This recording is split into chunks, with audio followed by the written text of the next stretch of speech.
Nes čia tikrai aš nesakysiu visko, kas parašyta, aš čia savo palikau. Ir pripratinti prie tos idėjos šią savaitę, matėjai, Tombinskis išmetė, nepastebėjai, buvo pasisakymas Tombinskio, Europos Sąjungos ambasadoriaus Kijeve. Aš manau, kad jisai gerai padarė. Jis tokį testą padarė. Akivaizdų testą padarė. Jis pasakė, kad ukrainiečiams nebus dėvyti. Nėra čia viršių. Reikia kažką daryti, bet tikrai nieko nebus.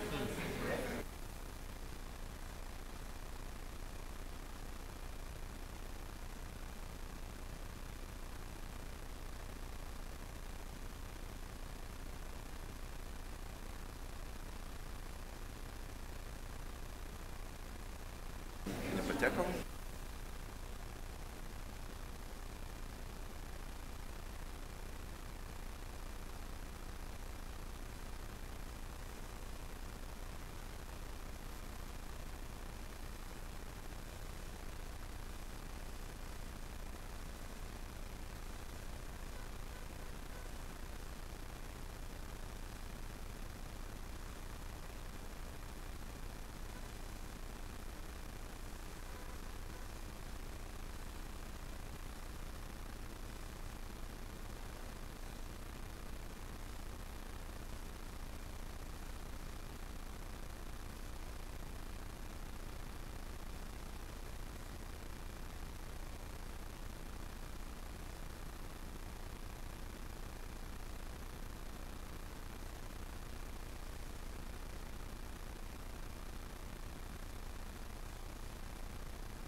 Labas rytas, ekscelencijos. Good morning, ladies and gentlemen. Good morning, our honorable guests. Good morning, students. Good morning, our friends. And good morning, professors. I come from Vytautas Magnus University. This session will be led in Lithuanian, but we have interpretation in 2 languages, Lithuanian and English, and Channel 1 is a Lithuanian language, channel 2 is an English language. And now I will switch to the Lithuanian language. So, good morning again.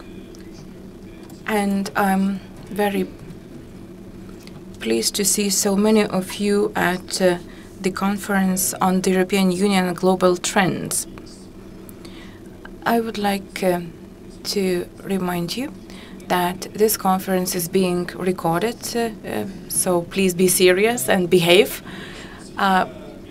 We just have a discussion, or rather, somebody asked for a password for Wi-Fi, and that reminded me of a joke. There was a wedding party, and the wedding party was very silent because there was Wi-Fi in the premises, so everybody was so careful. So we are not going to reveal the Wi-Fi password for you, expecting that you will be active participants of this event. So please ask your questions if you have any. And without any further ado, I would like to invite Dr. Natalia Glazauskienė, who is the head of the European Commission representation in Lithuanian, and she will be followed by Daiva Jakaitė, head of the European Parliament Information Office in Lithuania. Good morning and welcome to our House of Europe on this lovely spring day. You perhaps remember that we met at a similar event 2 years ago, and then we were busy with the presidency events, and now we decided to go back to this format of meetings. One of the reasons why we decided to launch this seminar was that there has been some developments in the European Union and globally, and the European Commission has now a new program, and we have new priorities. These priorities, some of them are very important for Lithuania. And first and foremost, I should mention the Energy Union, which is of great relevance to Lithuania, and we already have some results in developing our energy policy and getting independence, or our energy independence. There are other aspects and priorities that are important for Lithuania. We are now in the in the monetary union, and we are ahead of a lot of work. So we now launching again annual conferences, and we believe that this initiative will continue for many years to come. During these conferences, we will try to present with the insights of different specialists. And to finish, I would like to wish you a good conference and to have good discussions. Thank you, Natalia, and now the floor goes to Daiva. Good morning and welcome to the House of Europe. As you know, last year we started a new European cycle. It started with the European election, which brought, to a certain extent, unexpected results. Now we have a new Commission, and the composition of the Commission is also something new that we never experienced before. European Union is facing a lot of novelties, a lot of issues that have to be tackled on the global scene.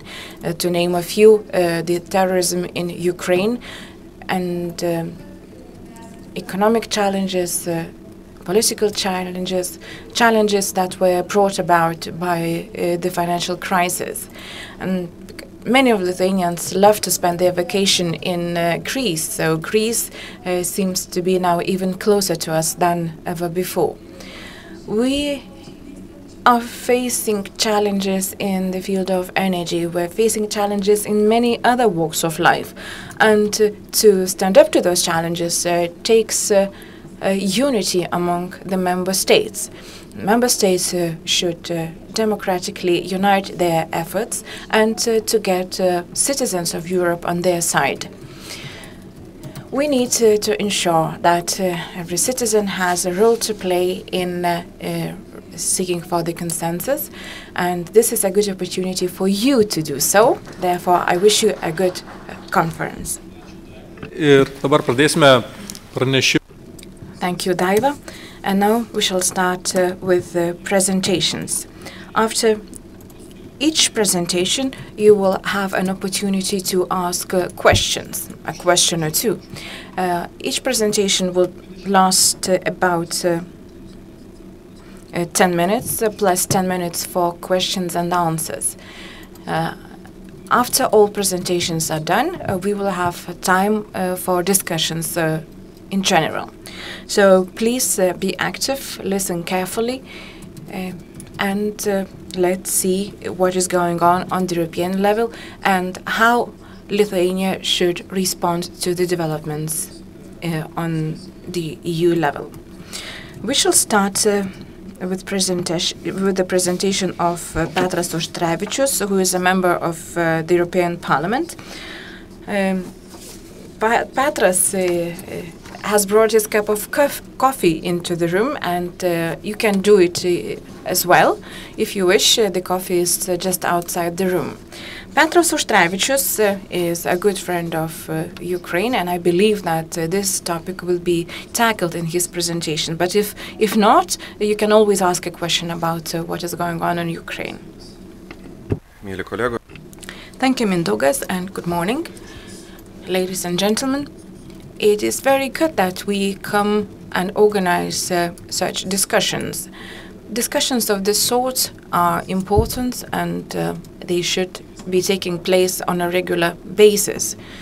And I emphasize regular basis because if they are far between, we will not be able to track all the changes and developments that are taking place on the European Union level.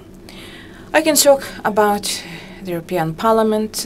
I can be rather objective talking about the EU Parliament, maybe expressing some criticism towards the organization and all the structural changes that took place. So despite the increased powers of the European Parliament, the activity of citizens of Europe is decreasing. And here you see the changes in the turnout, or you see the dynamics, how the turnout of the turnout in the elections, in the earlier elections and elections of 2014. Mr. Schulz correctly noticed that there is about a third of European Parliament members who are now willing to destroy the European Union, or rather, and I don't think there is any other parliament in Europe that would have members who are willing to demolish the institutional structure of the parliament. We have quite a large group of MEPs who are independent, but they are not united in any single group. Should they be united, they would pose a threat to the functioning of the European Parliament. And that leaves some space for the EU Parliament to function. Lithuania is represented in the European Parliament by 6 political groups, or representatives of 6 political groups. We have our representatives in all main political groups in the European Parliament, and I think that the representation is sufficient. Well, I don't think that there will be any changes. I mean, I don't think that any of these MEPs will swap or change or go to another group. The good thing is that we started talking to each other more. We found some common grounds, and we are now organizing meetings of Lithuanian MEPs in the European Parliament. And this is a positive development because that gives us an opportunity to meet, to discuss, and to agree on common actions. And this is good. Like I said, we have 140 Eurosceptics in European Parliament. Pro-European groups, or the groups who always promoted integration, further integration of the EU, came out as losers during the last election.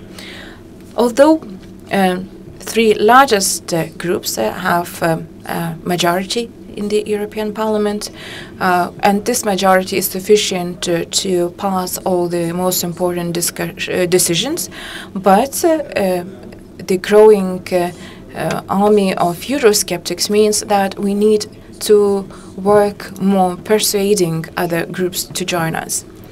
But the current 62% majority of three main political groups is sufficient to pass all the most important decisions. And this is not to say that there is no disputes among the three largest groups in the European Parliament, because every group has its own direction, has its own aims, and they have their own political manifesto that they have to follow. And it is obvious that reaching a consensus on different decisions is not an easy task. The European Parliament, after the Lisbon Treaty, started on completely different grounds. Now the opinion of the European Parliament is taken on board by the Commission.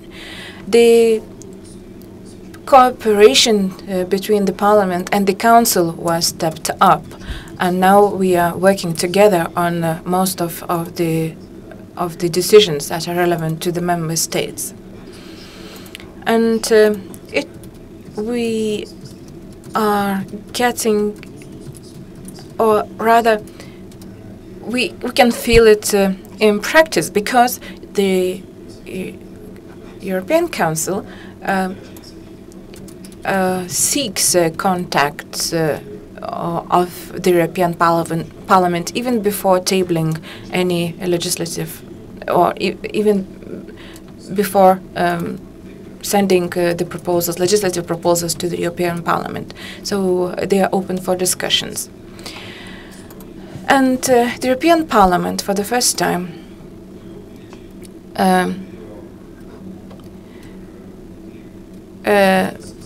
participated or was involved in electing or appointing the chairman of the Commission.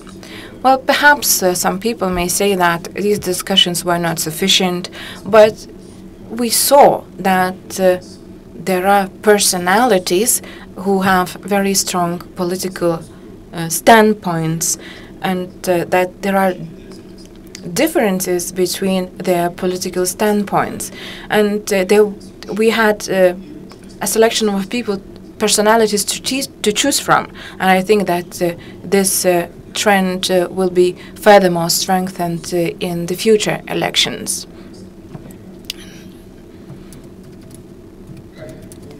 So, new priorities of the European of the European Union, and these priorities were set out by the Commission, because the European Parliament cannot identify any priorities. It's not in their competence. And there are 10 priorities, which is a lot, and they are very, very different. It is very difficult to say which of these priorities are the most important one. But these priorities is a reflection of the disappointment with the economic situation in the European Union in general. Perhaps never the economic situation was so poor than in 2014, and that dictated the first priority, which is new jobs, growth and investments. The situation in this area is really poor, and there is high youth unemployment, and there are other structural problems in the economy. And obviously, every political group has its own agenda on how to tackle these problems, which means that we need to find a compromise when deciding on the solutions to be implemented. It is not expected that the economic situation will change anytime soon, despite all the efforts that are being made. Then the common digital market. The digital market in Europe has one weakness. Well, it is obvious that in some of the countries, the digital market has made a good progress. But there is one problem.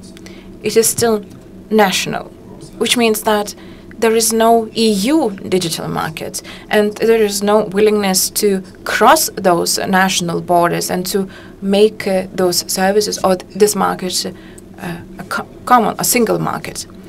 Lib Dems have a commissioner, Andris Ansip, a former Prime Minister of Estonia, who is familiar with these issues, and as far as we can understand from the discussions that we had with them, he has high ambitions in the area, and it remains to be seen whether these ambitions will be met. Because meeting those ambitions involves changes in the market, and you remember how difficult it was to implement the decisions regarding roaming fees in the EU. And if we compare the digital market in the EU with American digital market, you will see that America has advanced far more. And we can present a handful of examples. For example, for registration of drugs, if a drug is registered, or if we have European registration, then the registration of drugs could be very much simplified, and there are many issues which can be solved in more simple terms than being solved now. Energy union and climate. We already have a proposal from the Commission, a very serious proposal, and the Parliament has already started discussions over this proposal. The proposal is being analyzed. We believe that the proposal can be made even stronger. It is very good that we are starting to tackle this issue at the very beginning of our term of office, and which leave us a hope that we will manage to resolve it by the next elections. And it is also, it has also, we have also seen that now more countries are willing to join or are positive towards this energy union, and that also strengthens our hope that we might be able to achieve some positive developments in this area. And this is good news, because even in the older member states, energy connections, energy connectivity is very poor. Internal EU market, and this is one of the main economic tools of the European Union. Despite the ongoing industrialization in Europe, which has started to slow down.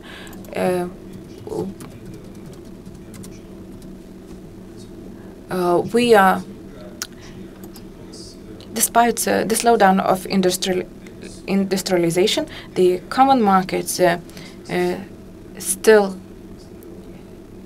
develops, and the most recent decision by Germany regarding the minimal wages is an example of the attempt to disassemble the single market. But we hope that in the future there will be fewer attempts of this sort, and decisions will be made that promote more transparency and better functioning of the single market. And one of the best examples that we've seen in Lithuania is Linava, Association of Carriers, who have introduced some novelties regarding payment of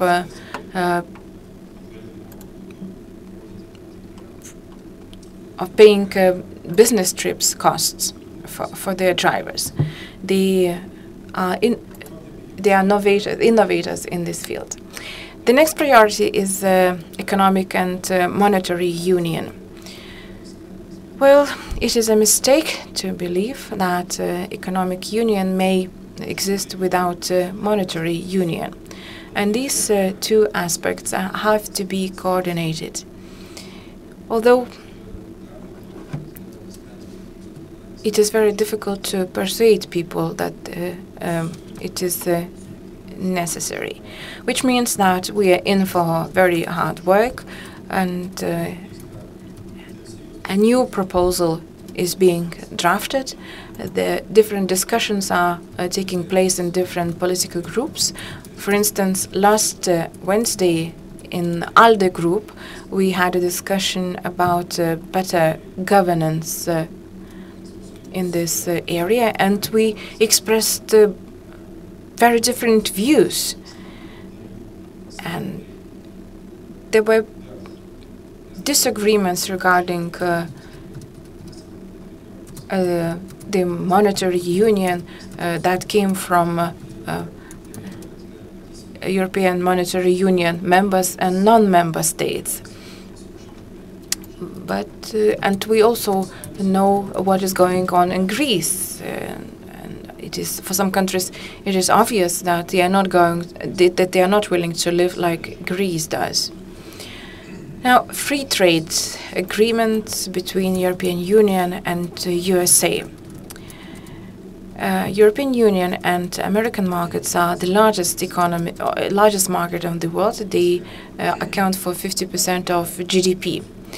The European Commission presented restricted documents for the European Parliament, and we have access to those restricted use documents, and we can peruse them or analyze them. And every time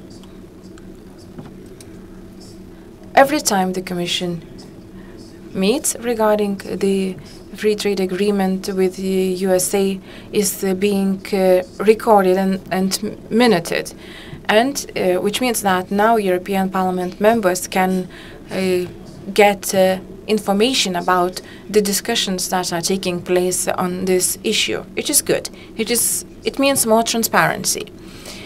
This week, there was a large conference launched by American Chamber of Commerce, and one American professor said that this is the last chance for the European Union to stay in the dominant seat, and I think that he was right by saying this.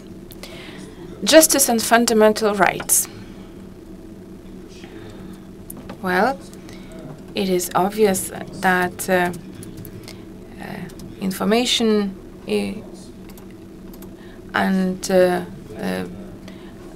personal data protection and fundamental rights remain a very important issue, and this dimension should be further discussed in Lithuania.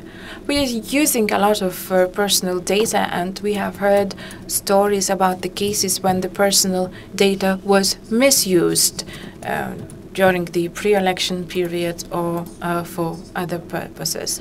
And this is not compatible with the democratic processes. The fact that we already have a commission member who is responsible for this area signifies a changed attitude towards the issue. New migration policy. Well, never in the past the European Union was surrounded by so many conflicts in the neighboring countries. And this is why a new migration policy is being drafted. And by the way, it will obligate the member states to make very specific decisions and to have a very specific position towards migration. For example, Lithuania. Is it ready to accept migrants in exchange of some funding from European Union? This is an issue that has to be discussed further. Finally, the EU in the world arena.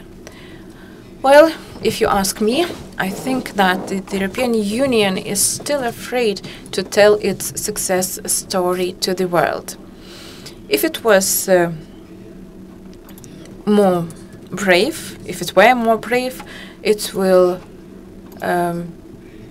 be able to take a more strict position regarding the situation in Ukraine or other conflicts. And in autumn, we are going to revise the Justice and Home Affairs documents because the present legislation is out of date. But anyway, this legislation will be revised, and definitely there will be changes. I don't know if the changes will mean that European Union will have an army, but there will be changes. And like I said, changes have been put in place in the functioning of the European Parliament. It's opening up for its citizens, and democratic processes are advancing, and we have improved contacts with the Commission, and probably Mr. Andriukaitis is a witness to that. And I spoke with Federica Mogherini and other commissioners.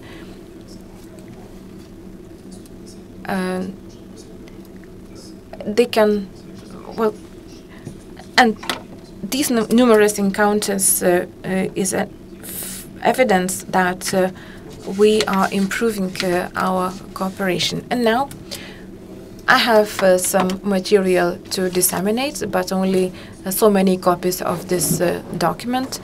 And if you need, or if somebody doesn't get their copy, I promise to bring back more copies next time when I go to Brussels.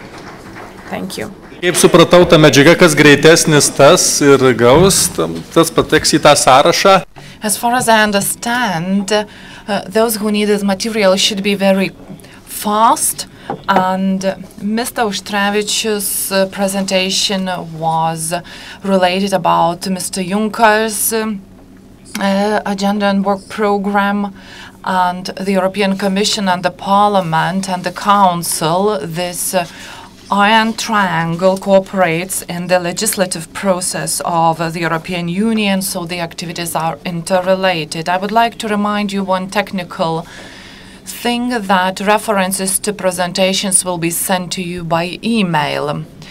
If you have provided your data upon registration, you will receive the links and the material which Mr. Petra spoke about it, about the priorities of the European Union and others. They have links. So you will be able to access to these documents online. And now I would like to give the floor to the member of the European Commission, Mr. Vytenis Andriukaitis, who is going to give a presentation on the work program of the European Commission for 2015. And Petras has some interesting information to share, so the floor is yours. Could I speak from my seat? It would be much more convenient.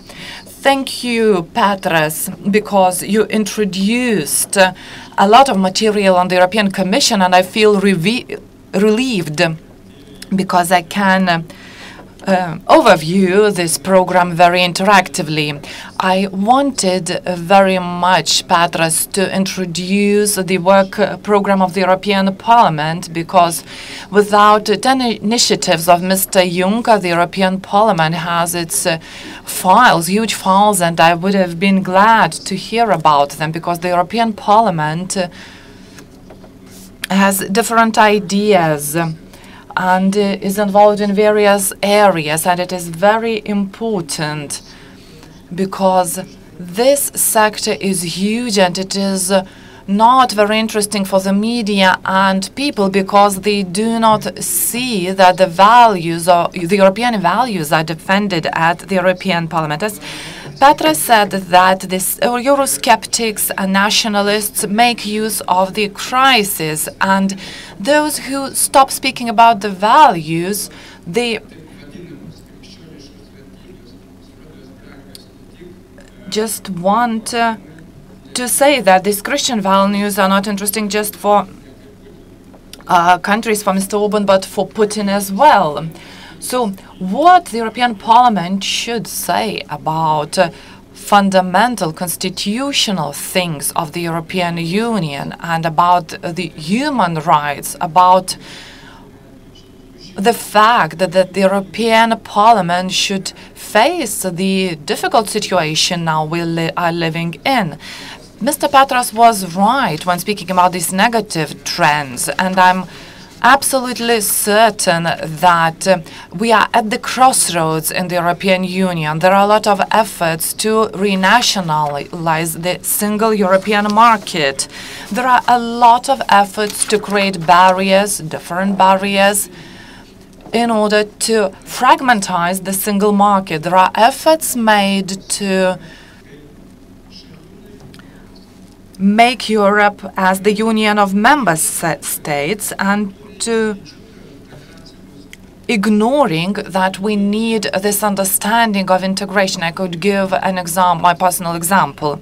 We have a huge problem with genetically modified organisms, GMOs.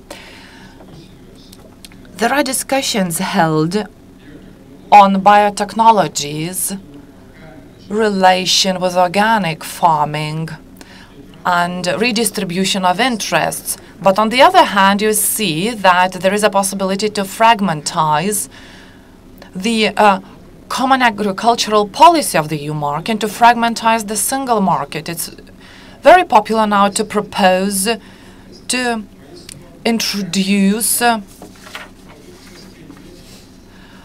food labeling in terms of origin. Lithuania also proposed it. It looked superficially really good because each member state could label its products.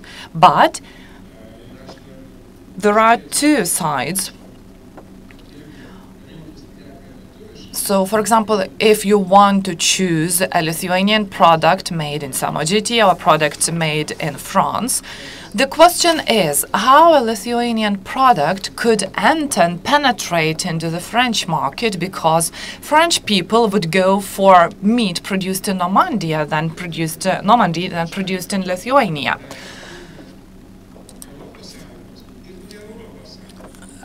So the point would be just to label things whether they were produced in the EU or they are non-EU. Otherwise, we have to determine integrational process, and I think that the European Parliament should be concerned about such trends when there are so many fragmented things. Mr. Petrets mentioned digital Europe. Digital markets are not available. We have geo-blocking and corporate problems. And we are facing huge challenges.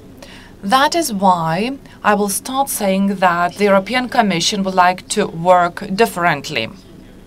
All European Commissioners agreed that the European Commission shouldn't be bureaucratic, it should be political.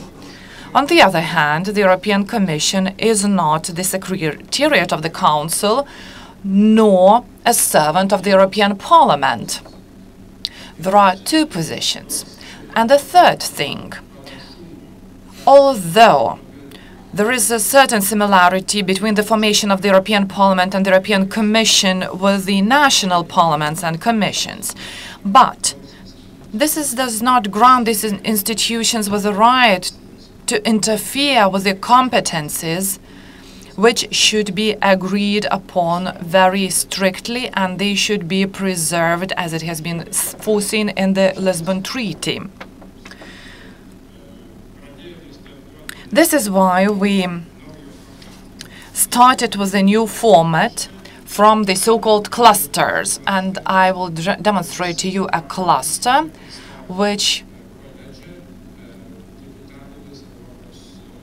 presented the Digital Europe project. We are just starting with it, and we will produce the final product. And all sectors have been included here. Andrius Ancepas, and the Vice President, is interested in how digital economies, as the manager of the digital portfolio, and all the rest are interested in it. Vera Jourova, Mr. Bulls, Carlos Moedas, Margareta Vestager, Tibor Navracitis, Elžbieta Mojkovska, Pieras Moscovici, and me. And why? Because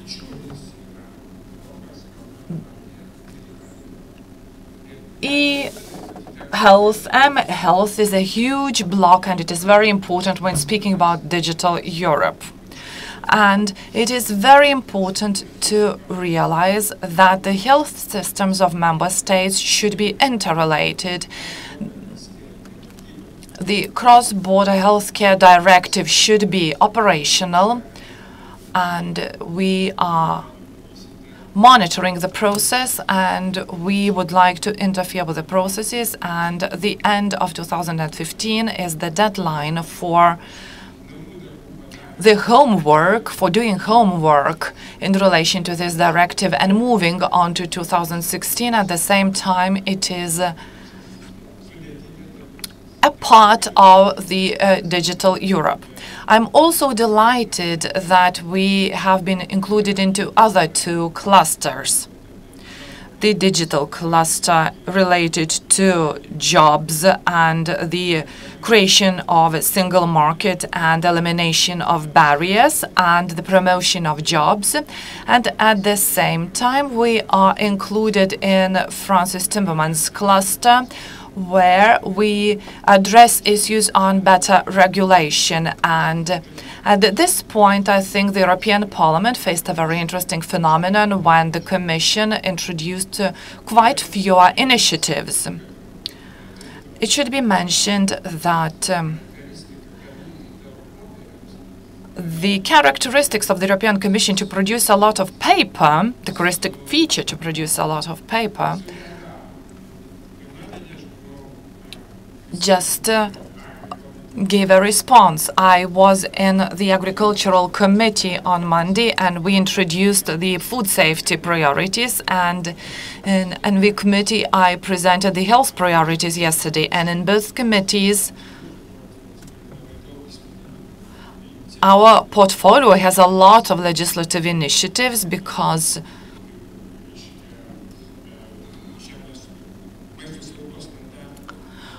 food safety standards have there are 6 proposals for food safety standards, and we have tripartite negotiations on them. But the question is, why do we have such a low number of initiatives? Our Commission has looked over 460 drafts of legislation in several months. Some of them were taken out of our agenda because some of initiatives are outdated, some others are not irrelevant, and others have no perspectives to be adopted because there is no political consensus and it is impossible to adopt them. They have to be reviewed and we need a political result. So we submitted to the Parliament the drafts that had been reviewed or refitted, and in this procedure we have to answer the questions with what can be done, because our purpose is to relate the problems of earlier legislation with our priorities we have, and we have to look for the ways how to make regulation better and to have greater ambitions, as well as introduce new methods into the ongoing projects. We also submitted 23 new initiatives, and certainly the European Parliament is not happy about it. And we certainly have to discuss a lot about the former practices, because in the former European Commission, hundreds of initiatives were submitted every year, and the reduction from 113 initiatives down to 23 caused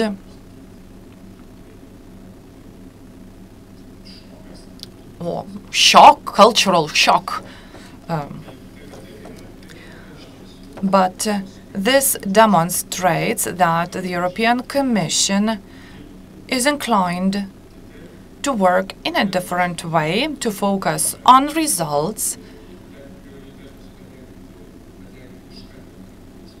and to implement priorities with real actions, and where we're not late with any priorities. We introduced our work program, we introduced Digital Europe, we introduced Energy Union as well. The issues with capital markets are moving forward, and a very impressive thing is tax transparency, and it will be very interesting because we will see how transparency looks like in real life. So we've done what we were obliged to do. You are having already been introduced to the investment package. On the other hand, clusters create possibilities to improve intersectoral cooperation. And in my case, it is very good that we can implement the 168th article of the Treaty on the Operation of the EU, which states that all the policies have to be constructed by taking into account the health and all political sectors. They are the fundamental norm of the EU, the fundamental provision of treaties or agreements. So in our clusters we can implement these positions, and as well as in bilateral and horizontal relations. I think I've run out of 10 minutes, and Mr. Petras introduced the majority of the work we have to do, and I will be glad to answer the questions. Yes. Now there is time for questions and answers.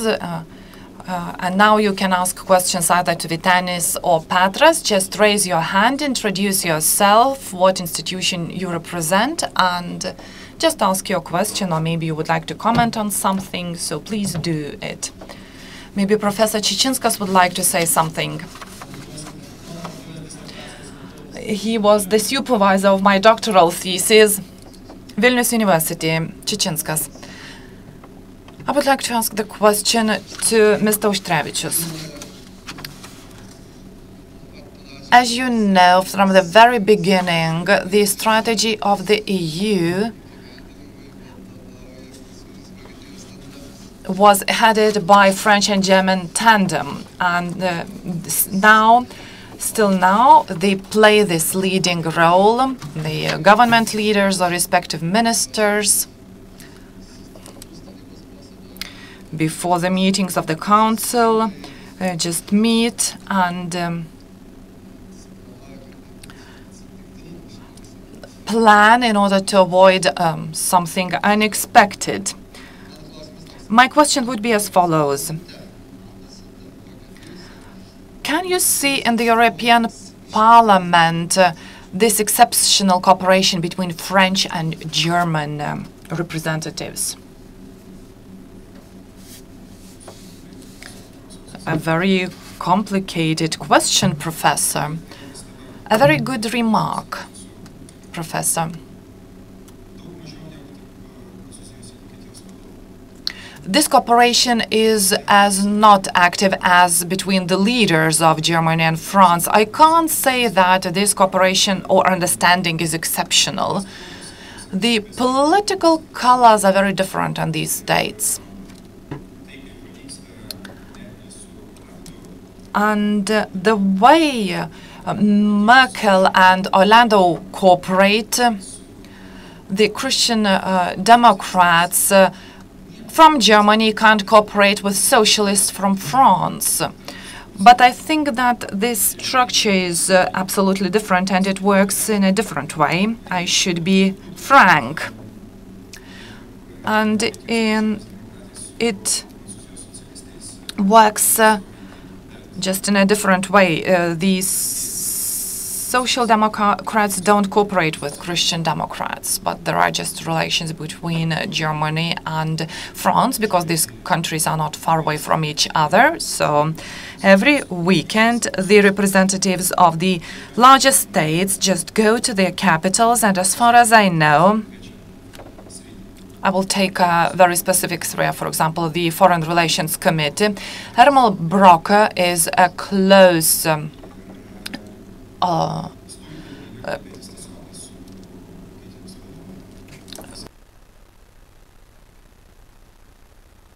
colleague of Merkel, and he just brings his ideas into the parliament. He speaks in his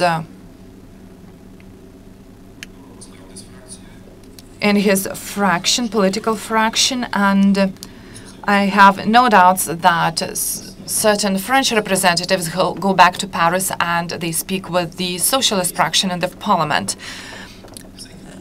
This cooperation takes place in a different way, and the coordination takes place at a different level.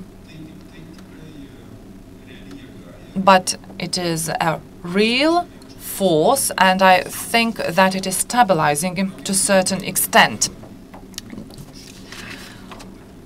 It's just a pity that Great Britain doesn't play a role in this process, and Great Britain is marginalized because they are represented by non-coalitional groups in the majority. I mean, ECR and FDD. And these groups are completely marginalized, and they come for criticism rather than explaining something. They are just closed at the background of their national elections, and For us, the understanding of the British was very necessary and required as well as useful. So when we see this cooperation between the largest countries without Great Britain, we lose a lot. Europe loses a lot, and Great Britain loses a lot. And the tension increases in Great Britain because they feel as isolated, and I don't see any positive changes in this area. What should we do? I think we can't compare with Germany, neither Germany nor France. I'm sorry, I don't believe in magic strategic partnerships. Certainly we should look for the ways to do it, but we should view at this dialogue from a different perspective. We should speak at the regional level with the countries we have a dialogue with. The Baltic and Nordic country dialogue, and it should be strengthened, and only in this way we'll be able to say something stronger. By working alone we wouldn't be able to achieve anything. The regional level could make a greater impact, and it is expected, because regional cooperation results in very constructive proposals, and it is greatly awaited for.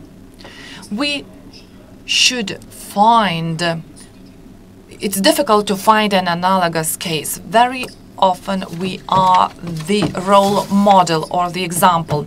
Others try to repeat something, but their attempts are not as effective as in the Baltic and Nordic region. One more question. Please introduce yourself.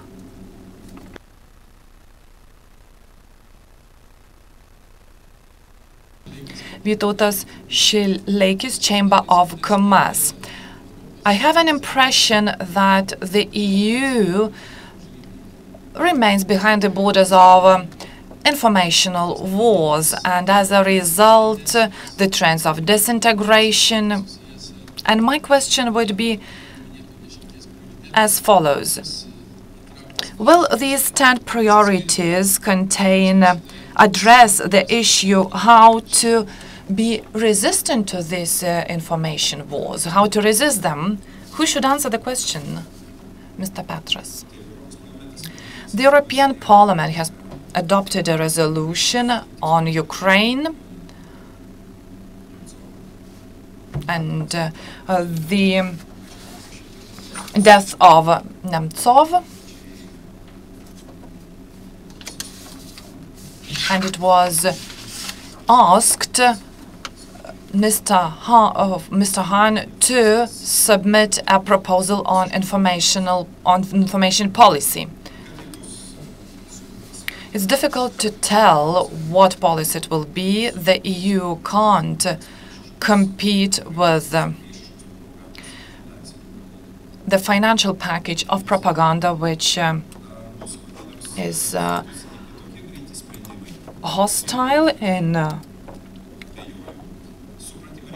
the EU perspective. And where do we lose in this war? The Russian Federation has been investing into this area for 15 years. They are long-term investments. These investments were not started when the war in Ukraine broke out. These investments are made at the level of the political parties, and they are directed at the European policies. The financial corruption has advanced a lot, and it is impossible to stop it at just one step. It should take place, this fight should take place at the European level and regional level. Le Pen was close to victory, and she achieved the victory in the elections in France. We should acknowledge it. The victory of Mr. Sarkozy was achieved because he was supported by the so-called moderate Democrats. Le Pen was the one who won, and should say that this force is destructive in the parliament, and the members of the parliament act as though a shot into the legs or in the head at the same time. And if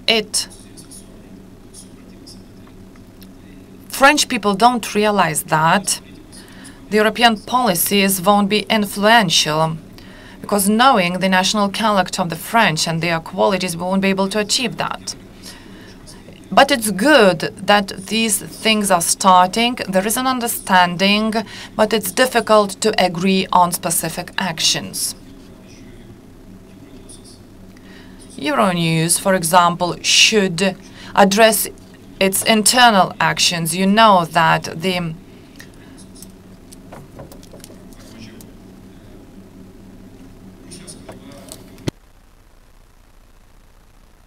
content in Euronews in Russian and other countries is different, so we should do something about it. We just don't have proper solutions for that.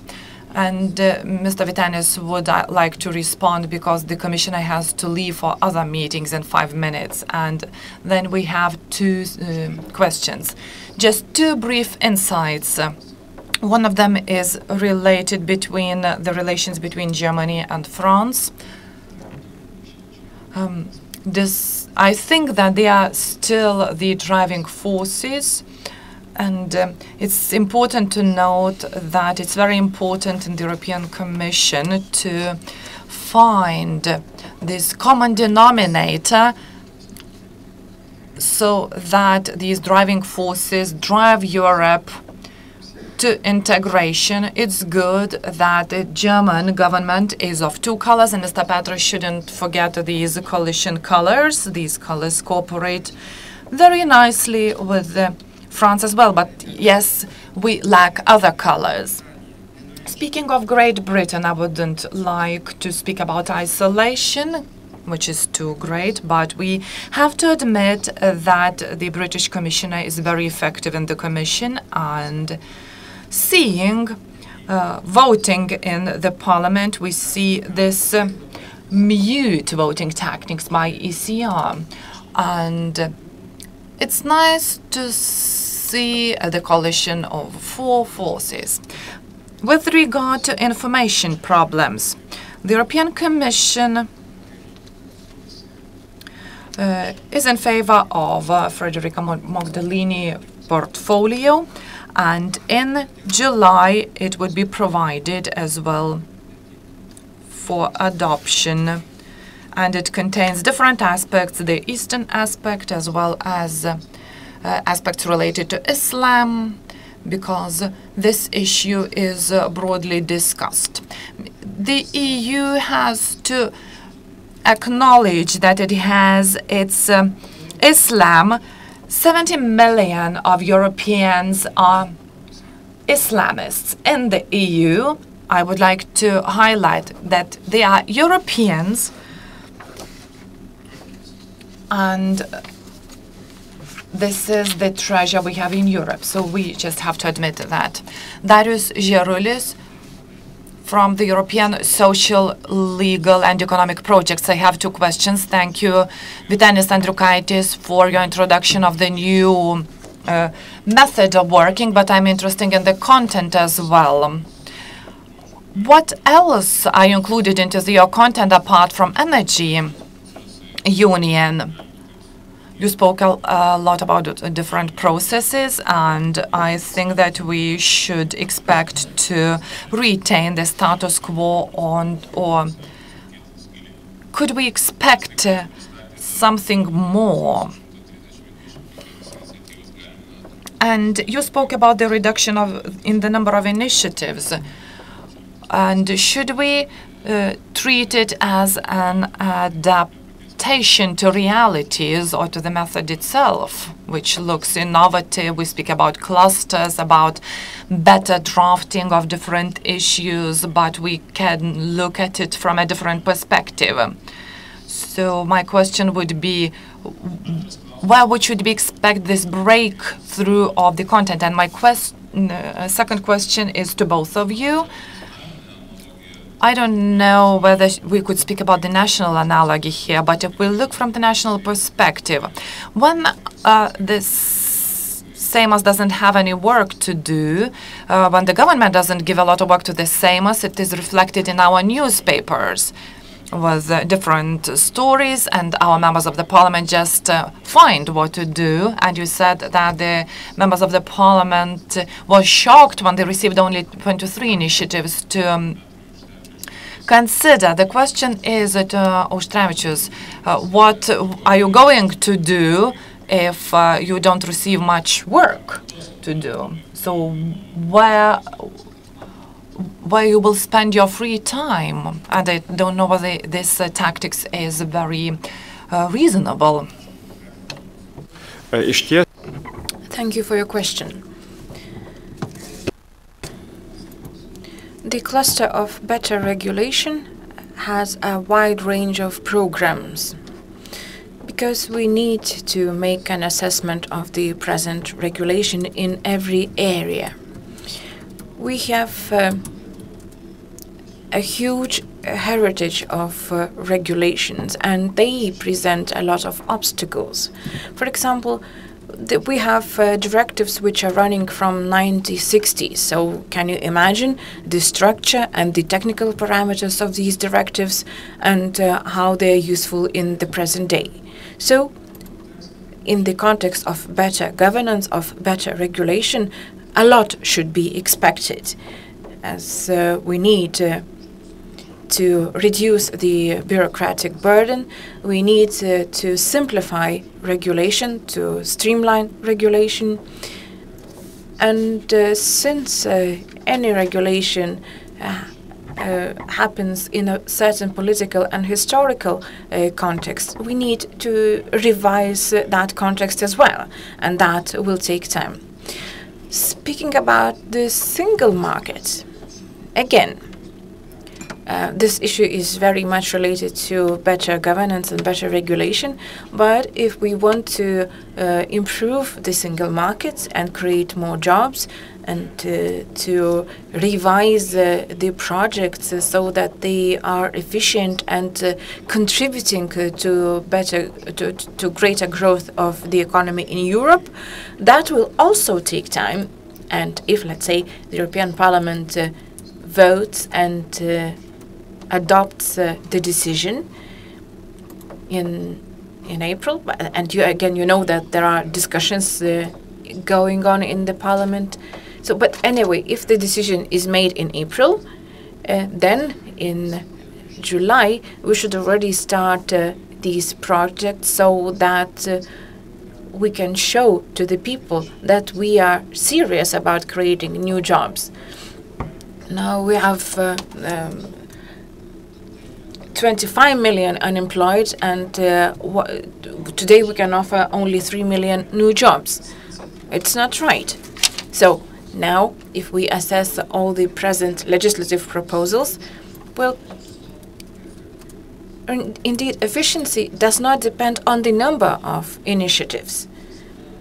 And that's why we're saying big and big, small and small.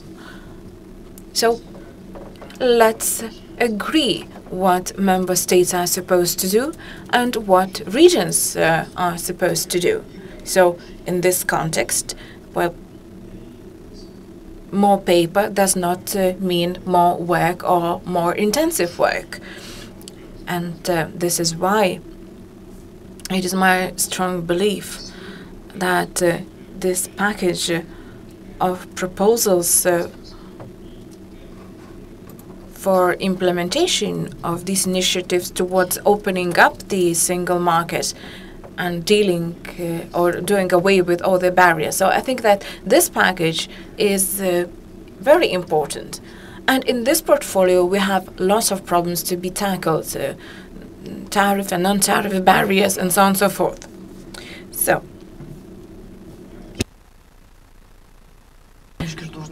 again, we have a political agenda which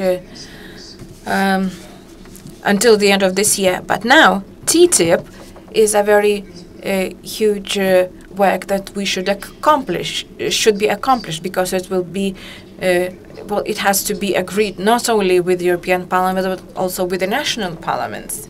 And it is it is now that we should start involving the national parliaments in the process, because TTIP is a huge amount of work. And if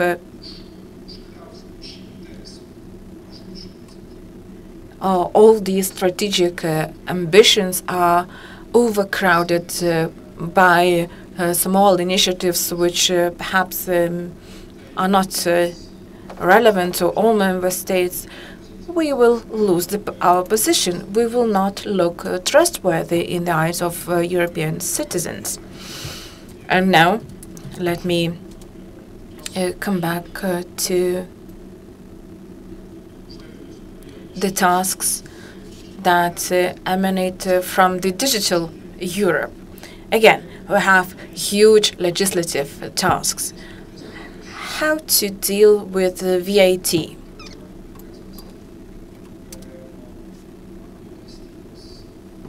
Because you know that VAT rates need to be revised, and without legislative proposals we can't do that. Copyright issues can't be solved without new initiatives. Audiovisual and digital markets cannot be created without the new initiatives. But again, we can't give, but we don't know what is what we will do in 2016. But now we are only talking about 2015. For the year 2015, from REFIT, we shall start. I mean, we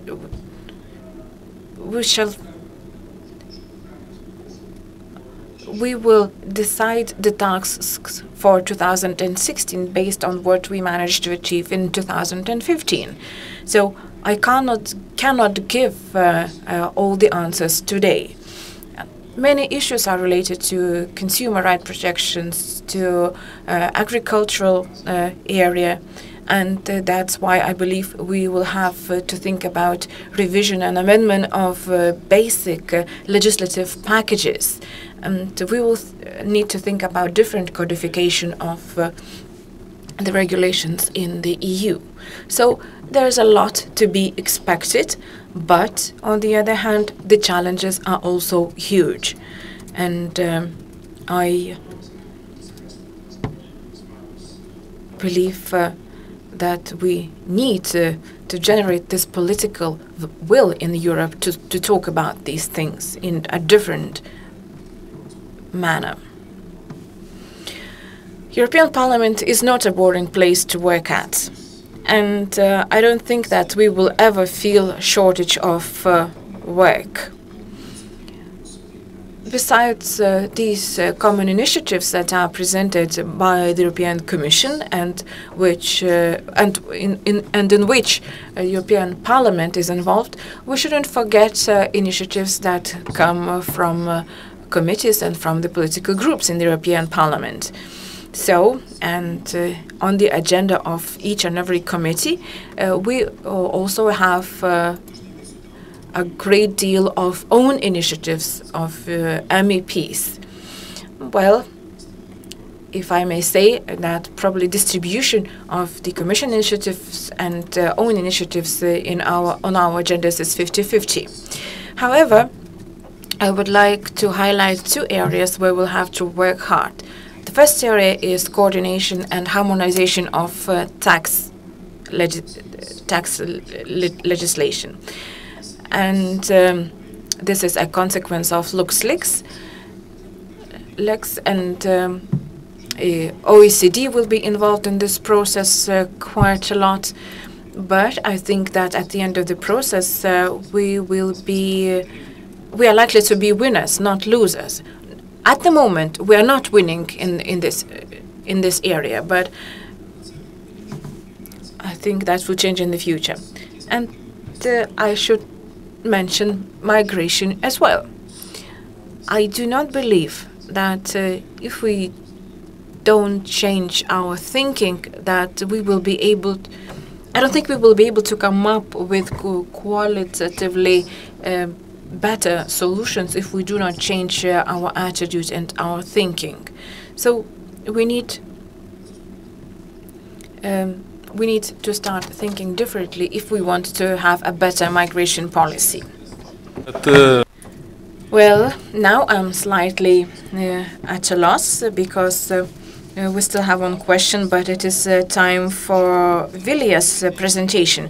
So let's do like this. If your question is addressed to the Commissioner, then go ahead. If not, I would like to give the floor to Vilja. Right. This is a question to the Commissioner. I am from the Social Affairs Committee. First, about propaganda. Our committee was the first who started speaking out loud on this issue. And I dare say that now the main problems are in all areas, TTIP or environment or climate change, is all these areas are related to our competitiveness.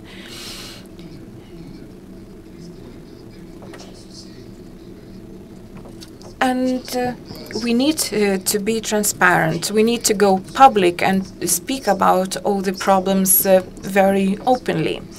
3 elements: communication, publicity, to show that we are proponents of growth, that we are not going to undermine our competitiveness. And the issues that are raised by our civil society about GMOs, about additives, and many, many other issues, these issues are very important. But in order to tackle or to deal with these issues, I would suggest to focus on publicity. European society is very patriotic or very conscientious society, and publicity is a great tool for conveying your ideas. I totally agree with you. Communication, publicity, transparency, and this is why I'm among a few commissioners who are traveling all over the EU. Italy, Lithuania, Luxembourg, UK, and many other countries. I want to be in the focus of all the events. But again, I do agree that the communication strategy should be holistic. And that's why we are working with communication experts. We have referred to information confrontation aspect, which is part of Federica Mogherini portfolio. But there are other aspects, and for example, Cecilia Malmström has presented a platform aiming at better communication of our proposals, especially, or even our draft proposals which are not of restricted use. So, yes, we need to be more transparent, we need to be better communicators, and especially in the context of TTIP and any other major issue. So I totally agree with you. I thank the Commissioner once again. The Commissioner has to leave. But Arūnas Vinčiūnas, who is the head of the Commissioner's team in the Commissioner's team, he stays with us, and he will be able to answer other questions, to take other questions. And now I would like to give the floor to the MP Vilija Aleknaitė-Abramikienė, who will talk about the role of national parliaments in the EU legislative processes. And I hope she will answer the questions whether the question whether the national parliament has enough work for this term of office, and whether the work is efficient, whether you have the possibilities to be efficient. Thank you very much, and I'm very grateful for this opportunity to be among such prominent Lithuanians who are now working in the European institutions. And perhaps I remember, well, it is not the right place to make this confession, but I remember quite a lot. I remember when the EU Affairs Committee was set up, the first committee was set up. I was among the 12 first members of the committee who started cooperating with European Union institutions. And I also recall that this period was very useful, very interesting and very useful. And in 1997, we set up a EU Affairs Committee, who was headed by Andrius Kubilius, and Andrius Kubilius was an enthusiast of the European Union. And perhaps it would be correct to say that then the committee became the center of political discourse in the Lithuanian parliament. Petras Auštrevičius at the time was the chief negotiator of the Lithuanian membership in the EU, and he was a very successful negotiator, and therefore he was invited to the meetings of our committee quite often. When we set up the European Affairs Committee, we could then join COSAC, the Conference of Parliamentary European Affairs Committees in Europe. And that was a great opportunity for us to meet MPs from other countries. Unfortunately, only a few had such an opportunity, and others were not aware of what was going on. I recall a lot of things, and one of the things was that I remember was that we have proposed changes to the statute of Lithuanian Parliament, adjusting our functioning to the requirements of cooperation with the European Union. And we also changed our works of procedure in order to be able to implement the provisions of the Lisbon Treaty. Why I'm recalling all these things? National parliaments are have a key role in development, in policy making of the member states. However, the chief legislator in member states is usually government, and it is only logical question: what is the role of national parliaments? We in Lithuania chose the model of Scandinavian countries, which is oriented towards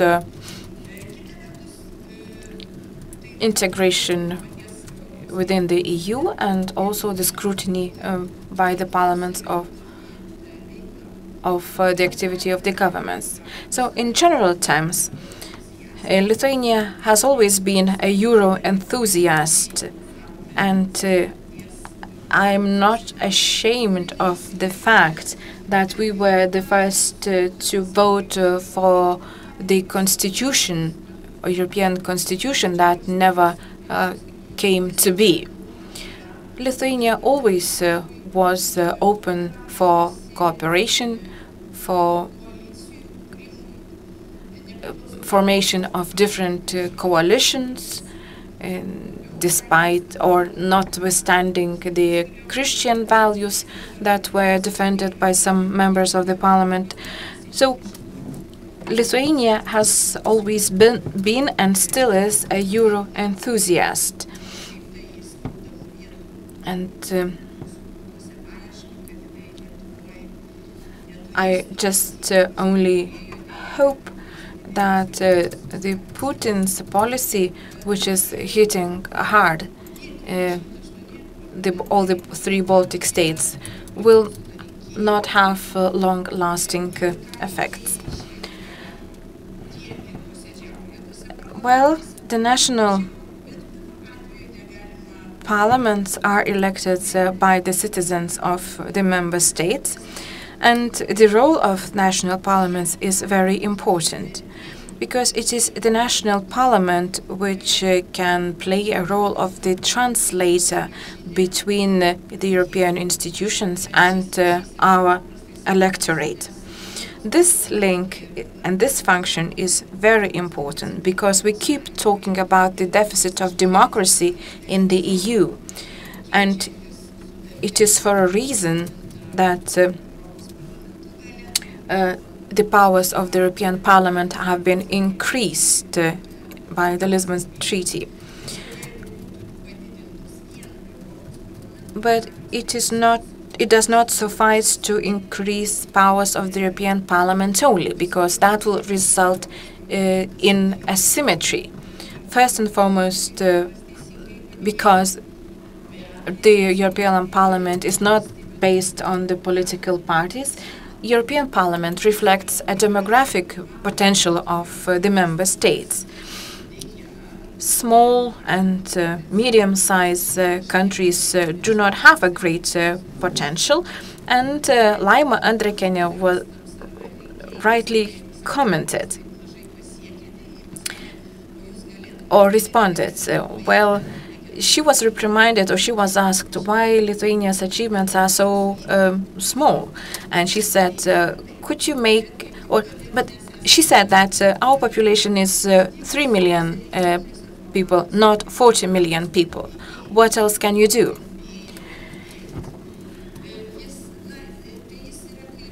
So, and we have only so many people, and we are doing our utmost with the capacity that we have. And I would like to see that our links with Poland are improved, because we have long-standing links, historical links with Poland, and history shows that together we're able to achieve more. And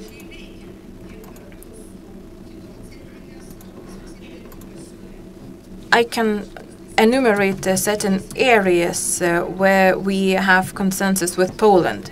One of these areas is the assessment of past periods.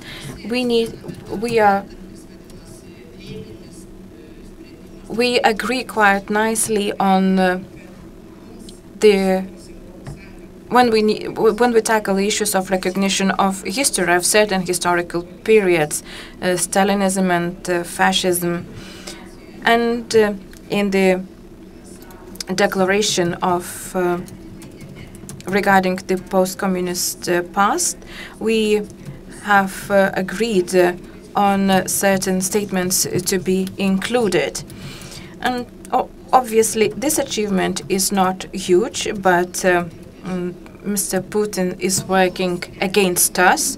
So this formal assessment, albeit not very strong, is still it is a positive step. So we are partners with Poland, and now we are looking forward to a meeting in Riga.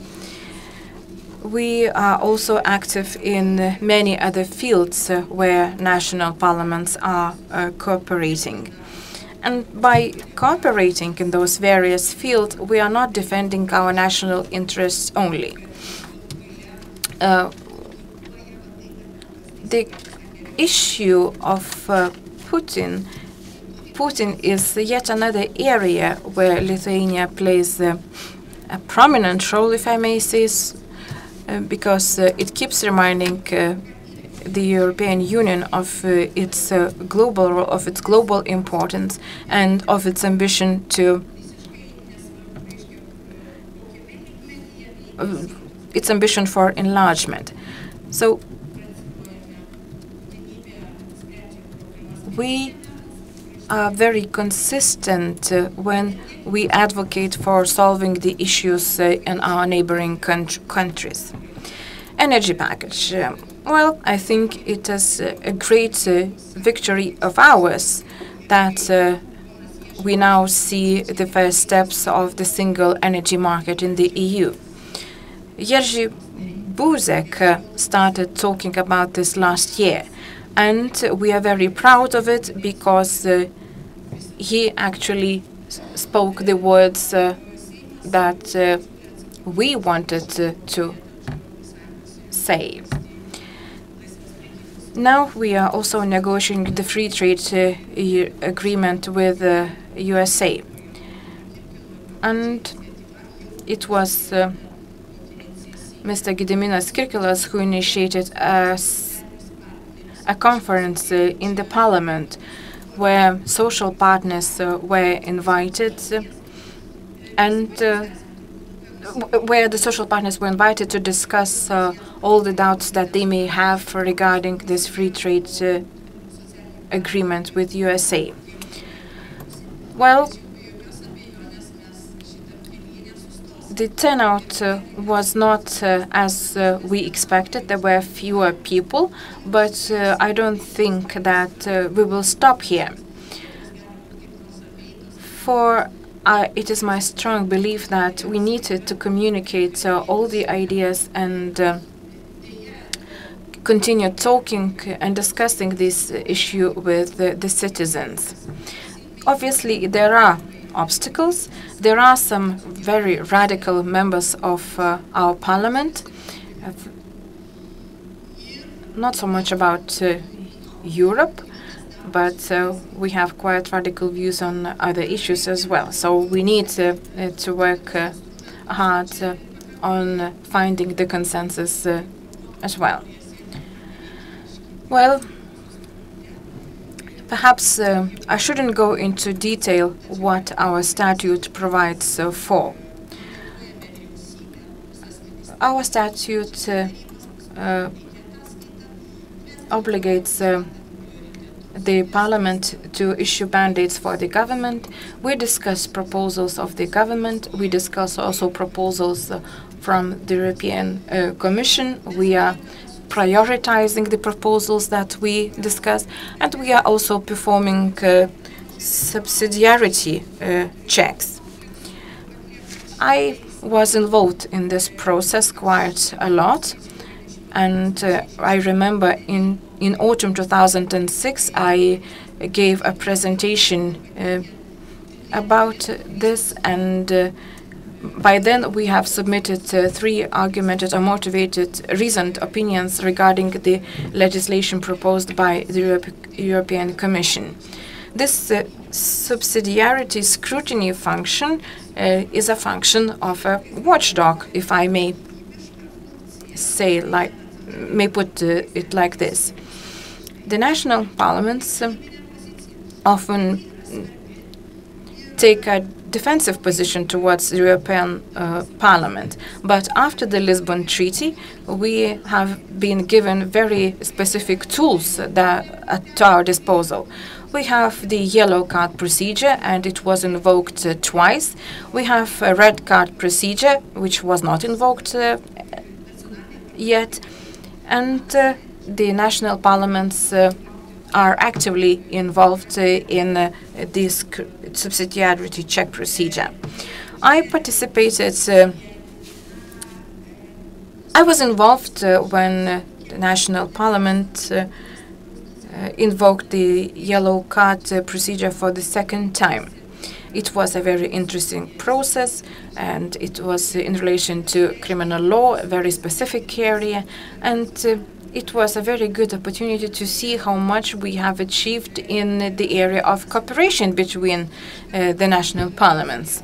Assemblée nationale of France responded immediately. They summoned the members of their national parliament and discussed the issue.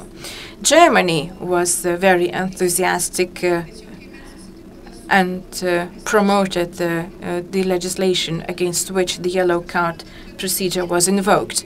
But when we met with them, we saw that German MPs also have some misgivings, and it is not at all certain that Germans will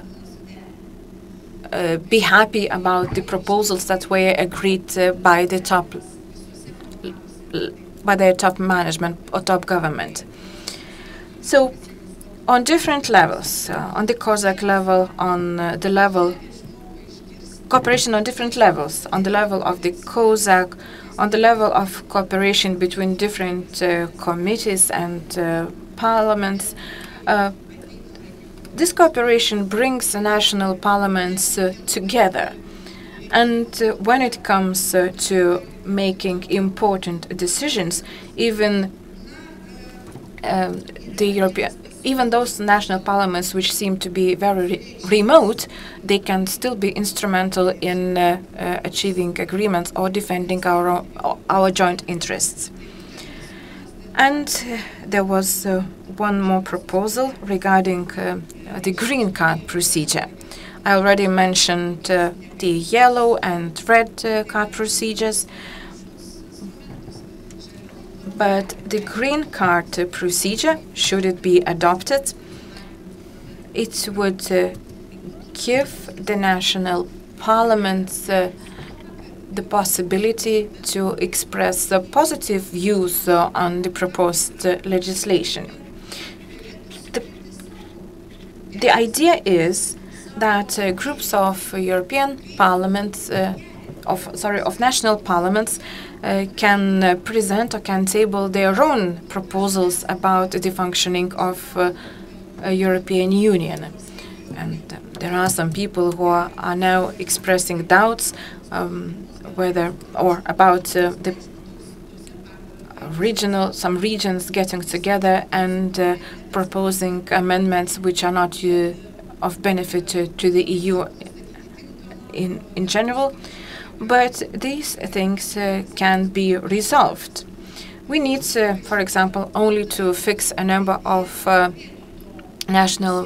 minimal number of national parliaments that should present such proposals in order to prevent defending narrow interests only. So the proposal is being discussed. And I do believe that the European Commission will use the opportunity to give yet another instrument for the national parliaments. This instrument would be useful in many different ways. It would give the opportunity to express the will of citizens in a better way. It will increase legitimacy of European Union actions. And in general, the more we cooperate, the more we involve the national parliaments, the stronger we are the stronger tools we have against all the radicals that are threatening the EU's existence. So, Russia. Unfortunately, there has not been any democratic election in Russia. Let's hope that elections will take place sometime in the future. But the democratic elections in Europe are taking place regularly. And in our strategy towards Russia, we are indeed engage ourselves in discussions, futile discussions.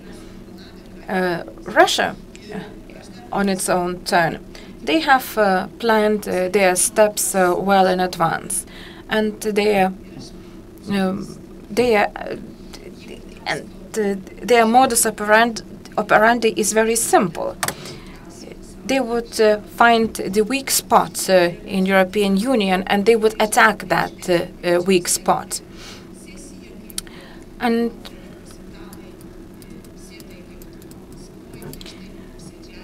I remember my friends going for the meeting of OECD. They were Italians. They were coming from a meeting in Moscow, and they meet our secretary, and they said to our secretary, "Здравствуйте," which is hello in Russian. So this is just an example of how fragile or how weak we are as the humans. And when talking about weaknesses, weaknesses are easy to attack by the enemy. I'm a woman, and I do have a lot of weaknesses, but neither of us, nor me or any European citizen, should allow others to exploit that weakness of ours. And the best remedy against weaknesses is a dialogue, a political dialogue that was proposed by Barroso years ago. Because political dialogue is the best tool of expressing the political will of the nation and ensuring better future for the European Union. Thank you.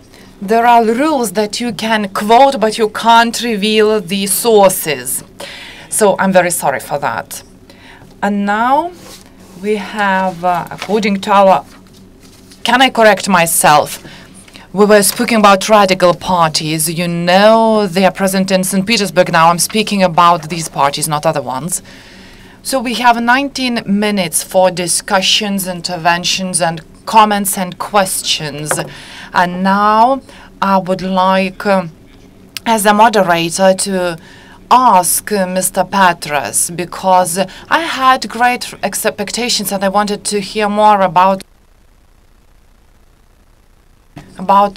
Ukraine, and I would like to know what is the status quo and what are the most recent initiatives of the European Parliament on assistance to Ukraine, and what are the news from there on the increasing impact of oligarchs on the reforms going on and which are not going on, and other things related to Ukraine.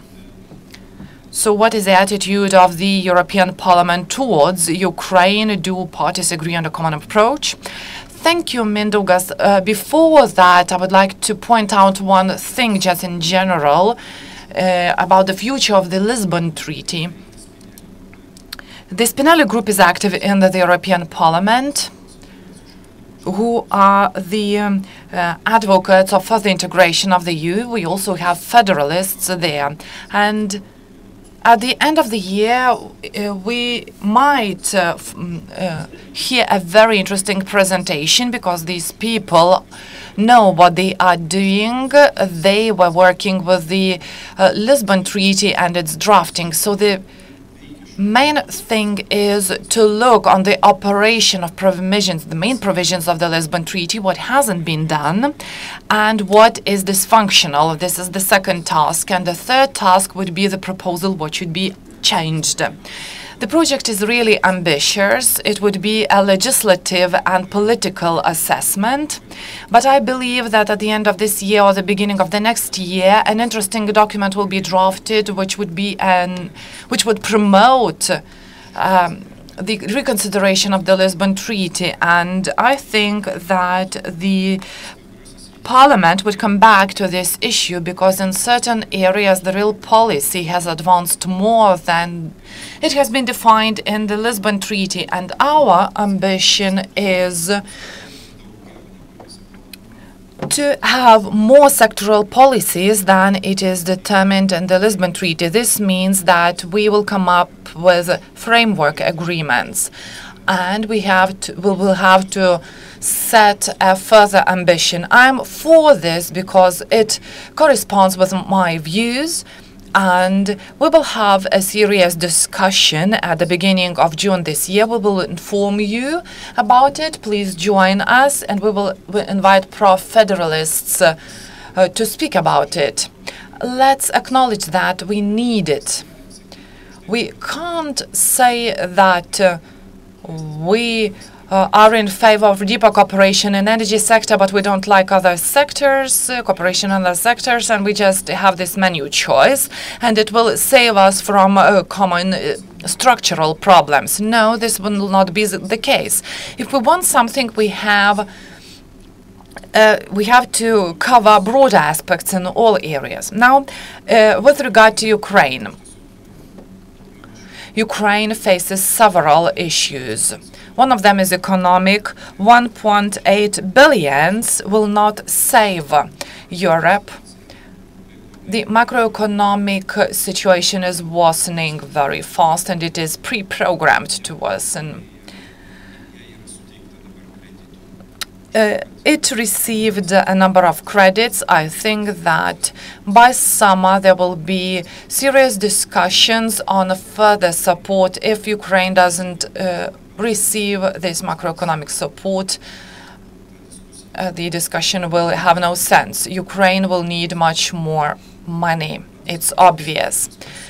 The second issue is related to the expectations related to Riga. Expectations are very low. The starting point is really equal to 0.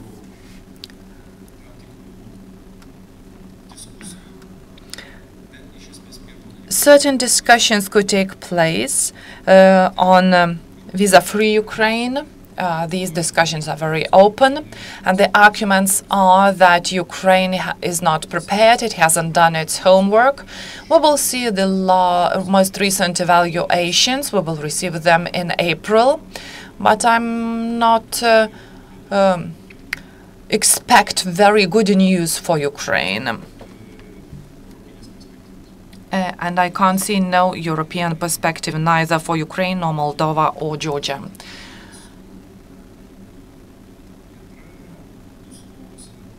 Their development is not very active, I think, so this is just the main reason. Just we can sum up the main achievements and see what the situation is. I haven't seen any documents. I just was listening to high leaders. They speak about drafts and that they have been circulated. I think that we need a very strong political signal that we should have this visa-free regime. More lenient rules for visas. What Ukrainians need, they need a good news. So there is no good news in the economic area. In the military area, we see the further conflict, which has been frozen. So what they can get? They could get just an incentive, a stimulus. This could be a simplified procedure for visas.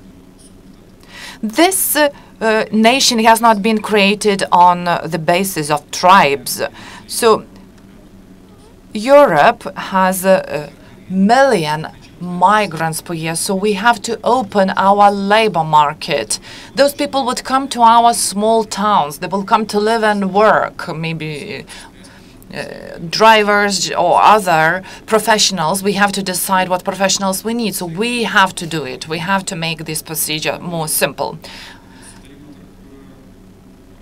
As far as the reconciliation between the fractions is concerned, we can speak about it, but we should be very cautious about it.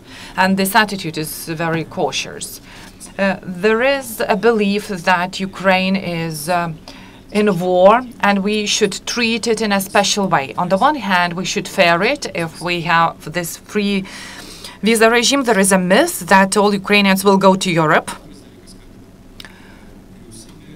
And another thing that is that the government and the parliament of Ukraine quarrel a lot, and they can't get out of it. And the Minister of Economy in Ukraine met with us in a certain group. He expresses his ideas very nicely. His English is perfect. He knows what he has to say, and he manages the agenda perfectly well. In 30 minutes, he told about a lot of things that have been done and are doing, and his diagnosis is very correct. We see that he's walking on the ground, and he just had these pinpoints, and we don't hear this news anywhere. And I told him that he should work more on Twitter, should use Twitter more, and just announce his ideas, disseminate his ideas to the world. What we hear about Ukraine are bad news, that the government is difficult to understand, they quarrel a lot inside, and we invited this person to another meeting together with the Georgian Minister of Health, who could bring good news to Brussels as well. But we should look at them at pro-European view, and we should explain it to the European Parliament about Ukraine. And the arguments of the Minister of Ukraine are very positive and very good. And maybe these news would just prompt us to assist Ukraine, because without assistance, Ukraine will not survive. And it would be the worst thing to leave Ukraine just alone in its fight. And the processes that take place in Ukraine are very strange.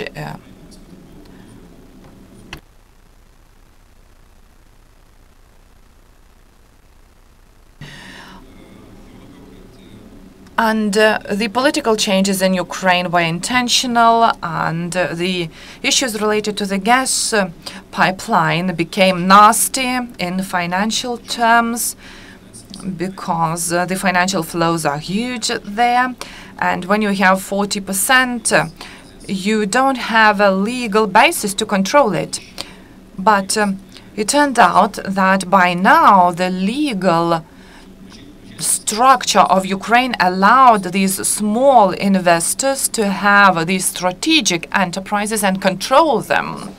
So probably it has been done intentionally. This has to be sorted out, and Abramovich mentioned that certain decisions were taken to deal with it. We can see that Ukraine generates very interesting and attractive flows, which are of interest to certain politicians and oligarchs, but their influence should reduce, must reduce, otherwise we will see the fights to renew. And I should say that this real opposition in Ukraine becomes very active. It comes to the European Parliament. 4 people came to us who were very active leaders of regional parties, and you won't believe it. And their first statement was, "We are very concerned about corruption in Ukraine." Just you have to understand that when Poroshenko came on board, corruption appeared, and earlier they didn't know anything about corruption. Politicians can allow a lot to themselves. So let's not forget that we have the leader of the Cabinet of Commissioners, and we can ask a question to him as well. Are there anyone Darius Chirolis wants to ask, because I don't see other hands and I can tell from the body language that you want to ask something.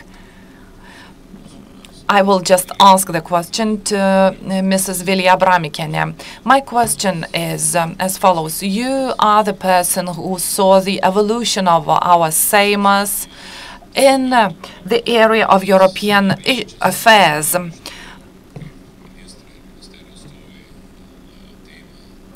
Can you tell when the ministers come to your cabinet just to give the reports? Can you see from the reports that Lithuania presided over the Council of the European Union? Or was this event influential? Was it of importance for the same as for the government? The second thing you've mentioned, that not all members of the parliament are interested in European affairs, and it's natural because the ratio of new members of the parliament is quite high because we elect a lot of new members of the parliament. How do you manage to involve them? So these are my questions, and maybe one more additional thing related on topical issues of the European Union, involvement of the Seimers and the coverage in the media. My impression is like that. I've been out of Lithuania for 6 or 7 years, and now I can observe what's happening in Lithuania from a distance. And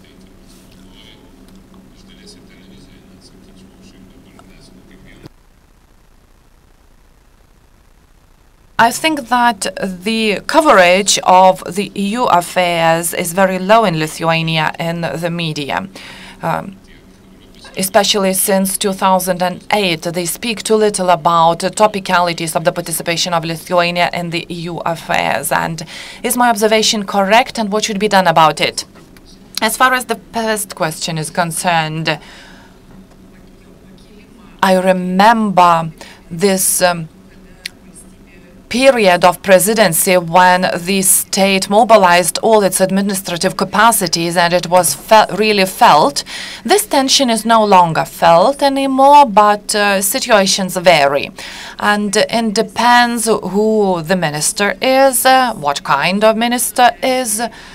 And you know that there are the packages of parties. I wouldn't like to go into detail about it. I'm very delighted when the minister comes himself or herself, and as a rule the ministers who feel competent do come, and the dialogue with them is very useful, and it doesn't take long. I would like to mention some of them, but I won't do that.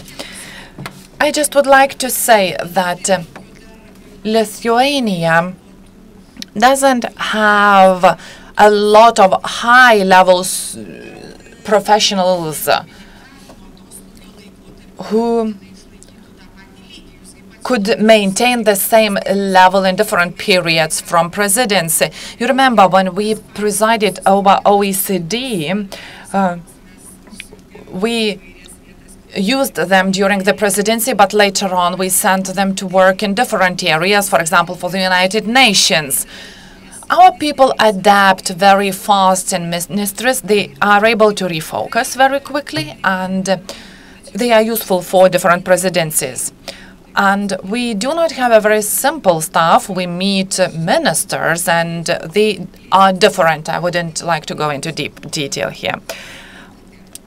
And in terms of your second question, the Committee of European Affairs, I believe, was the driving force for the continuity of the foreign and European policies. And we conclude different agreements on foreign policy.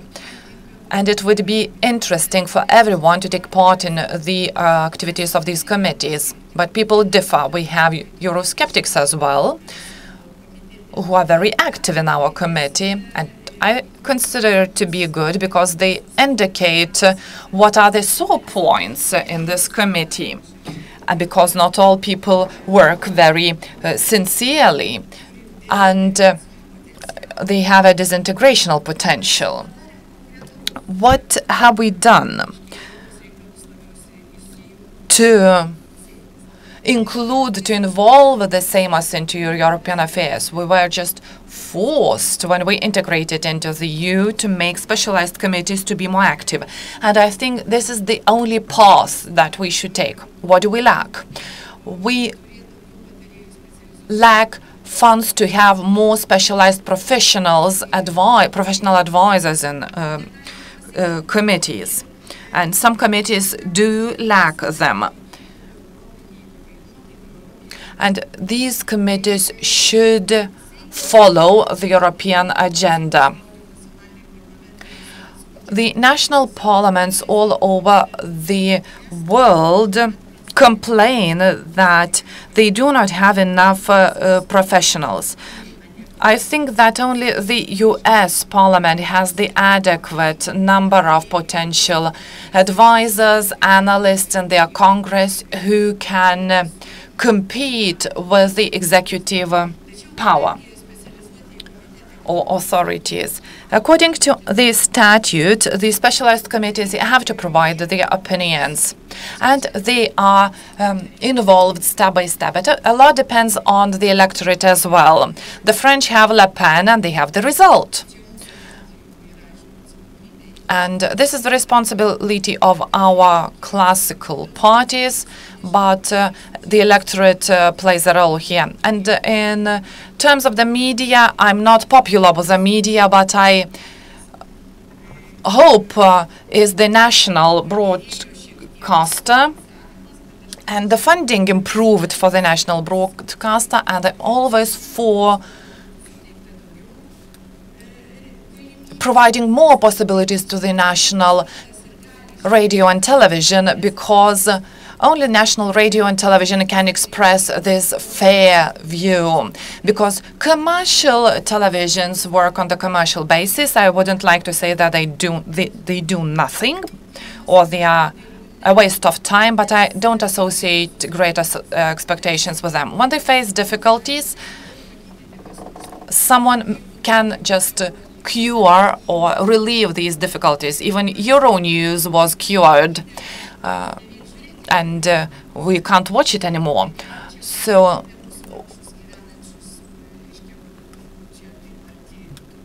we shouldn't even speak about our other commercial televisions. I have never been sensitive to the public television, but I think this is the way we should take. This is the only way we can take. Just a brief intervention by Petras.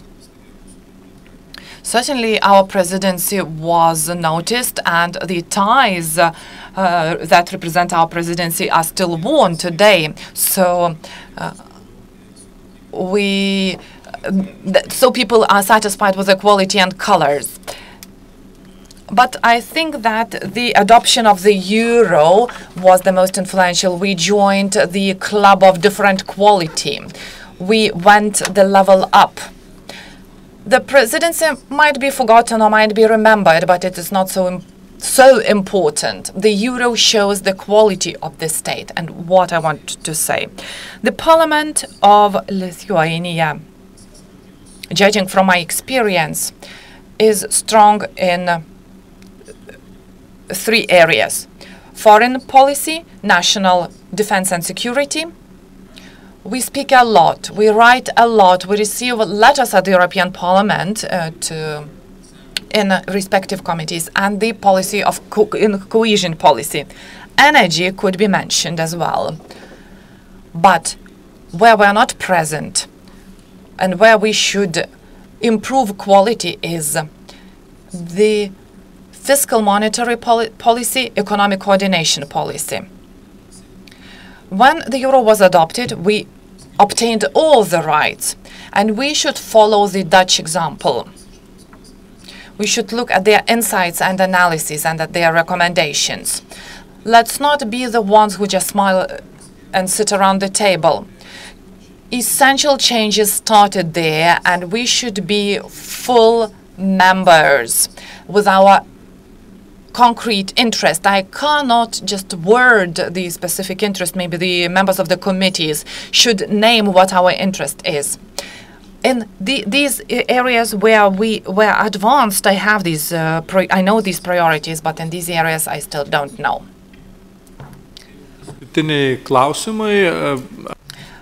Last questions, and as a moderator, I also would like to ask a question to Arūnas Minčiūnas. Whether the European Commission at the level of cabinets or commissioners is the driving force of these consultations and the discussions with regard to the relations between Poland and Latvia in MB6 or MB8. But the last question. I saw that Professor Stefan Kurz would like to raise a question, and that's going to be the last question, since after it we're going to the coffee break. So first Arūnas will answer my question, and then okay, let's take your question, and then we will take both of them. Okay, thank you very much. I'm Stefan Kurz from the Kiel Institute for the World Economy, and it was mentioned here that the principle of subsidiarity is something that you are defending on the national level. I think you talked about the watchdog function of the national parliaments, and I think this is extremely important.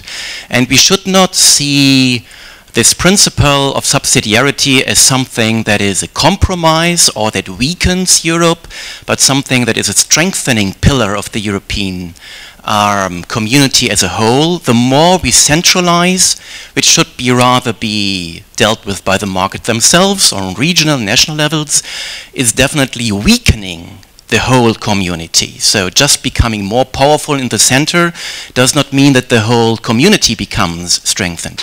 And this brings me to my question to the Commission. How is this principle of subsidiarity reflected? Are there regular screening processes going on? How responsibilities can be redelegated back to lower levels?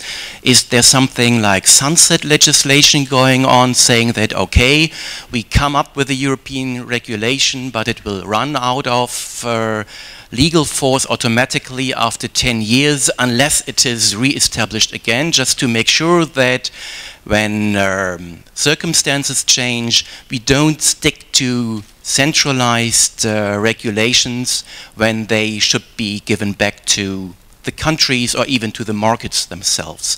So is there an internal mechanism within the European Commission to prevent over-centralization?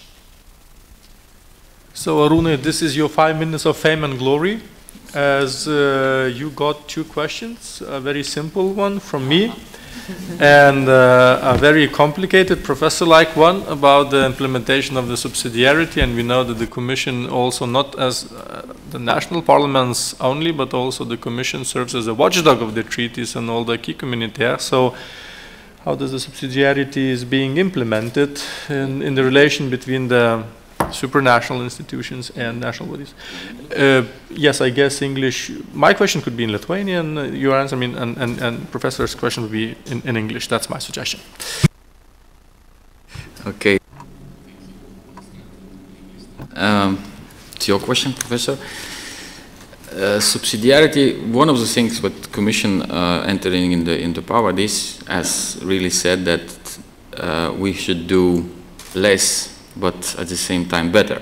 So subsidiarity is on the table, and it is now will be a cornerstone in the next, let's say, package, as we have bureaucratically call it, of better regulation principles, where we'll propose some of the ideas what to do. That's coming end of April, if I remember correctly. Of course, the Commission in the previous years also have done a lot of so-called refit exercise. What to simplify, what to leave to the member states. But now the major focus of that is really what we should keep in the European Union and what we should not. And there will be a lot of proposals of legislation which we should review with the principle simplifying and leaving for the member states the responsibility. However, there is one small but. We have tried already in these few months to some proposals. I'm talking from our area of responsibility, where we have said, you know, there is a flexibility in the European law, and we could give some responsibility to the member states. We have suggested that in the meetings with member states, and we got a very blunt no. So we don't want that responsibility. No, no, no. You establish the rules, and we will follow them. So it's a double game. At some parts, it's really difficult to find the things which you would really should leave to the member states. But when you find these, they are not always accepted. You say, no, I don't want to take that responsibility. No, it's better now you are responsible for that. You establish the rules, and we just follow. But yes, we will try to work on that, doing less by doing better, and European Union does only that thing where it can bring some added value. And switching back. The question was related to clusters, ad hoc clusters. In fact, it's hard to tell because there is no division in the European Commission into Nordic or Nordic-Baltic groups. We have political informal clusters of political groups, NCB, MPP, other political parties. But in each of them, different people work. Some of them come from Nordic countries, some come from the south of Europe, and their contribution to the political group is different, and their cultural mentality differs as well. And the communication on political groups is specific. Our Nordic approach brings more pragmatism to the work of the group. And communication between commissioners representing different countries is much stronger in terms of interest than the regional cluster of interests. Certainly, it's easier to work with the commissioner who represents your region, but the interests are the priority, and the common interest is the priority. We can't say that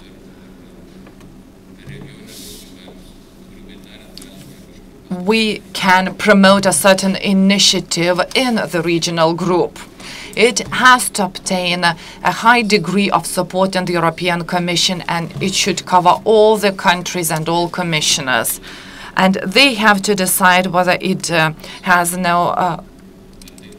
whether it is in line with the Commission's position. Probably cooperation in this way is easier, but the interest of political groups and political clusters are more important. Our next session will consist mainly of the English speakers, and Yekaterina Royaka will take over a moderation session from me. I do not want to take more of your time, as we already made an inroad into a coffee break for 10 minutes, so we will reconvene here at 11:40. But just to sum it shortly, I realized that we focused on the things that have been hurting, and we have identified the key issues, the key challenges that pester European Union and our geopolitical environment, and mainly our Euroscepticism, far-right parties, Kremlin's policies, migration, unemployment, subsidiarity. Nobody mentioned ISIS, but also Eastern Partnership and Ukraine. These are the topics, and they seem to be or to remain on the political agenda, not for the very nearest future, but perhaps much longer. But anyway, I would like to extend my gratitude to all participants, all comments. Still, stay tuned, to be continued. We reconvene at 11:40. Thank you. Ačiū. Ačiū. Ačiū. Ačiū.